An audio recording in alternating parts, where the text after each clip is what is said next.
Prayers లేకపోవడం అయితే నాకైతే చాలా బోరింగ్ అనిపించింది. Hi friends, praise the lord. ఈ రోజు శనివారం ఉపవాస ప్రార్థనకి అయితే మేము బయలుదేరిపోయాం. ఈనాటి ప్రార్థన అయితే అభిమ్ వాళ్ళ ఇంటి దగ్గర. నేనైతే సన్నిధిలోకి వెళ్ళి చూసేటప్పటికి సామాన్ అంతా కూడా లేదు. ఏమైపోయింది అనుకుంటే ఆల్రెడీ తెచ్చేసి మా అభి వాళ్ళ ఇంటికాడ పెట్టేశారు. ఇంకా నేను మా వికీ అయితే చక్కగా సామాన్లన్నీ కూడా చక్కగా సర్దేసుకుని బాక్స్ అవన్నీ అక్కడ పెట్టేసుకుని పాటలు అయితే వేసుకుని చక్కగా విన్నాము. ఈ వే డ్రింక్ లో కూడా తెలియట్లేదు, ఇస్తున్నారు, మేము తాగేస్తున్నాం, మరి ఏమవుతుంది దేవుని చిత్తము. అన్ని సెట్ చేసుకుని చక్కగా పాటలు వేసుకుని అయితే నేను వింటూ ఉన్నాను. ప్రార్థన అయితే ప్రారంభించుకుని చక్కగా కొన్ని పాటలు పాడుకున్నా. యేసు యోధా నుండి కలనకు వచ్చేనని అతడు విని ఆయన వద్దకు వెళ్లి, నా కుమారుడు సావసిద్ధమై ఉండెను గనుక ఆయనను వచ్చి అతని స్వస్థపరచమని వేడుకొని. అంటే కుమారుడు సావసిద్ధమై ఉన్నాడు. ఎలాగన్నాడు? ఆ అధికారి కుమారుడు కూడా సావసిద్ధమై ఉన్నాడు. దేవుడు అన్నాడు, ఇదిగో అతడు బ్రతికాడు, నీకు ఎదురొస్తాడు ఎక్కువ అన్నాడు. నిజమా? కుమారుడు బ్రతికేశాడు.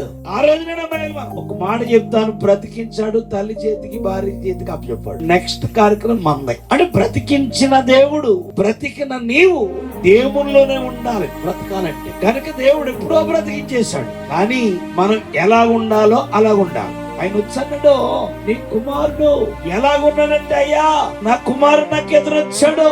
ఎప్పుడు అని జ్వరం విడిచిపెట్టేసింది అంటే 2 గంటకే ముందు బైబిల్లో ఉందా? ఆ జ్వరం ఆ కుమారుడిని ఏం చేస్తుంది? సావుకు సిద్ధం పచ్చేసింది. కానీ నాయకుడు వచ్చి దేవుడిని వేడుకున్నాడంట. నేను అంటాను, సమస్య వచ్చినప్పుడు దేవుడిని వేడుకోవాలి. మనుషులు కాదు వేడుకునేది, దేవుడిని వేడుకోవాలి. ఆడు ఎప్పుడు బ్రతికాడో, అయ్యా నువ్వు చెప్పిన గంటకే, ఏంటి ఆ గంటకంటే నిన్న 1 గంటకి జ్వరం ఆడిని విడిచిపెట్టి వెళ్ళిపోయింది. ప్రభు బ్రతికిందని స్తోత్రం అని ఒక చిన్న పలుకు పలికితే లేడు గొంతు లేచినట్లుగా.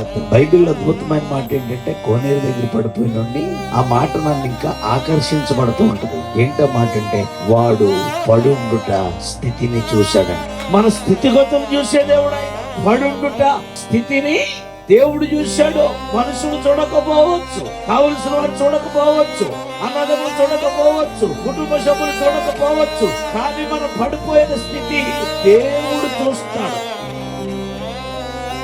అడిగాడు, ఈయనంటాడో నేను దిగుదాం అనుకున్నప్పటికీ వీరొకడో ఒక బాబుని మట్టుకు దిగాలరా స్వామి చెప్తున్నాడు. యేసుప్రభు దగ్గర అందరు దిగుతూ చూస్తున్నాడు, మరి ఇటు దిగాలొద్దా? యేసుప్రభు వచ్చేసాడు. దిగవచ్చిన పని లేదు, ఎందుకంటే ఆయన నడమంటే నడగలం, పరిగెట్టమంటే పరిగెట్టగలం, కూర్చోమంటే కూర్చోగలం. ఎందుకంటే ఆయన మాటలో స్వస్థత ఉంది, ఆయన మాటలో జీవం ఉంది. ఇంకా ఈనాటి కృతజ్ఞత కొడుకైతే ఈ విధంగా ముగించబడింది. ఆ కుటుంబానికి ప్రార్థన చేసి చక్కగా సామాన్లని సర్దుకుని త్వరగా భోజనం చేసేసి సన్నిధిలో పెట్టేసుకుని మొత్తం అన్ని కూడా చక్కగా సర్దేసుకుని, ఎందుకంటే రేపు పరిశుద్ధ దినం కాబట్టి అందరం